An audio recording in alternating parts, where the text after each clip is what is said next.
तो चलिए जानते हैं फटाफट से झारखंड की 10 बड़ी प्रमुख खबरें जो आप सभी को जरूर पता होना चाहिए। तो दोस्तों बढ़ते हैं सबसे पहली खबर की ओर, जो निकल के आता है जेबी केसेस नेता संजय मेहता के साइड से। तो दोस्तों हम आपको बता दें, संजय मेहता ने कहा कि जिस एम्बुलेंस में हम देवेंद्र नाथ महतो को लेकर जा रहे थे, उस एम्बुलेंस को भी कई बार रोकने का ट्राई किया गया था। देखिए आप इस वीडियो में। जिस तरह से सहायक पुलिसों पर अत्याचार हुए और देवेंद्र नाथ महतो जो आपके पार्टी से भी है, उनके ऊपर भी लाठीचार्ज हुए, उसके बारे में आप क्या कहना है? मैं तो उस दिन वहाँ प्रत्यक्षदर्शी हूँ, उन पर जब लाठीचार्ज हो रही थी और मैं वहीं पर था। फिर हम लोग उनको एम्बुलेंस से लेकर के गए।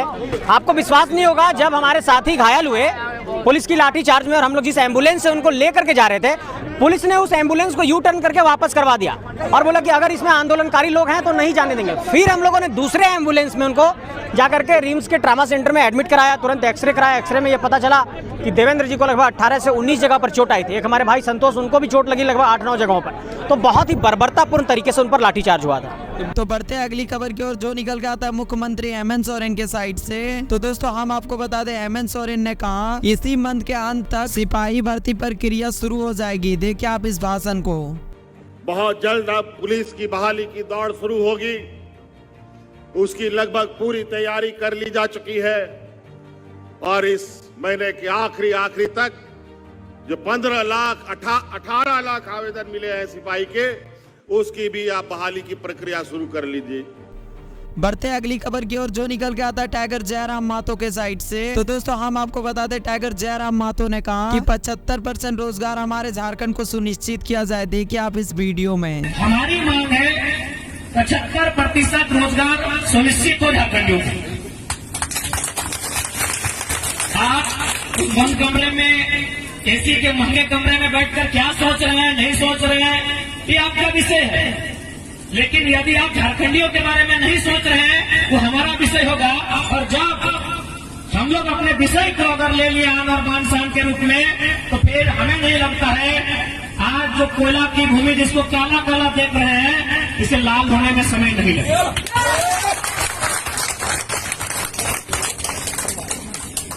इसलिए झारखंड को हरियाली के रूप में जाना जाता है। हरियाली यानी सुंदरता, हरियाली यानी खेत खलिहान बाग बगीचा। तो झारखंड की हरियाली कायम रहे, तो झारखंड की हरियाली कायम रहे, उसके लिए आपको दरिया दिली दिखानी होगी। एसी कमरे से बाहर आए। धरने पे जो लोग 75% नियोजन की मांग को लेकर बैठे हैं, उनसे वार्ता कीजिए, इनके समस्या का निदान कीजिए, इनकी समस्याओं का समाधान कीजिए। और आज ये बहुत ही दुर्भाग्य का विषय है, ये बहुत ही निंदा का विषय है कि आज जो झारखंड के लोग हैं, ये झारखंड के लोग हैं इसीलिए धरने पर बैठे हैं। अगर ये यूपी बिहार होता तो शायद आप लोग नहीं दिखते। बढ़ते अगली खबर की ओर, जो निकल के आता है सहायक पुलिस कर्मियों के साइड से। तो दोस्तों आप सभी को पता होगा, सहायक पुलिसकर्मी और विधायकों के बीच कुछ वार्तालाप हुआ था। तो उस वार्तालाप में क्या बात हुई, देखिए आप इस वीडियो में। 3000 वेतन वृद्धि पर बात सरकार की तरफ से बोली गई और हम लोग की तरफ से उससे अधिक, लेकिन सरकार के जो नीति निर्धारक क्राइटेरिया क्या था, बोले कि अब इससे हम ज़्यादा नहीं दे सकते हैं।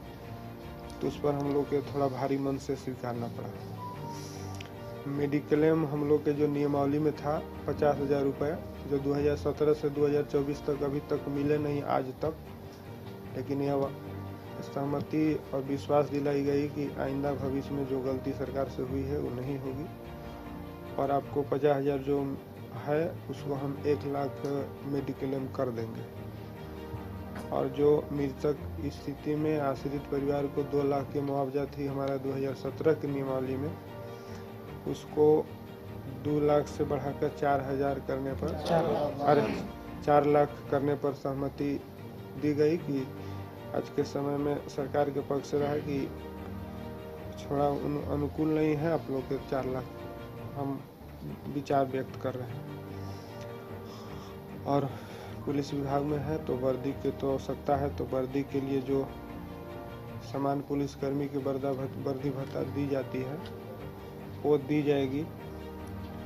और सेवा काल में हम लोग का मांग था कि सेवा काल में ही अस्थाई हो, सहायक पुलिस में ही अस्थाई सेवा हो, लेकिन तत्काल आरक्षण के माध्यम से बोले कि इस संगठन को ही न रहने मंशा है सरकार के कि सहायक पुलिस को आरक्षण के माध्यम से अन्य विभाग में समायोजित कर दिया जाए।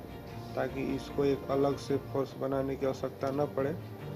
तो इस परिस्थिति में सरकार की तरफ से आश्वस्त किया गया कि तत्काल 1 साल के आपको सेवा विस्तार देंगे।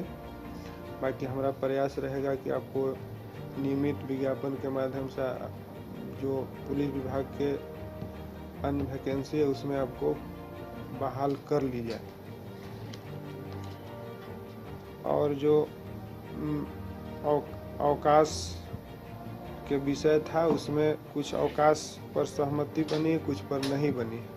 जैसे मातृत्व अवकाश पर बनी है कि महिलाओं को मानवीय आधार पर जरूरी है, और ऐसे भी कुछ महीना पहले से 2-4 जिले में मिल रहे हैं, लेकिन और जिला में नहीं मिल रहा है।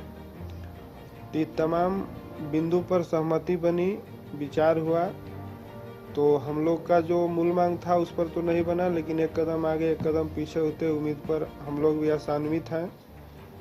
और एक मन में भी अविश्वास इसलिए 2 बार से हुआ था कि हम लोगों को 2 बार विश्वास दिलाई गई थी 15 दिन के अंदर या 60 दिन के अंदर आपको प्रतिफल दी जाएगी, लेकिन 4 साल से अधिक हो जाने के बाद नहीं मिली।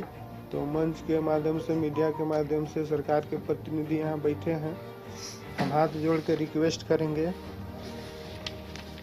कि अगर बार हम लोग के साथ झूठ मत बोलिएगा, क्योंकि 4 सालों से जो झेल रहे हैं, झूठ बोल के अगर करना होगा तो आप लोग कीजिएगा ना, तो झूठ मत बोलिएगा। आशा करते हैं कि अगला कैबिनेट तक या उससे अगला कैबिनेट तक हमारा निदान कर लिया जाए।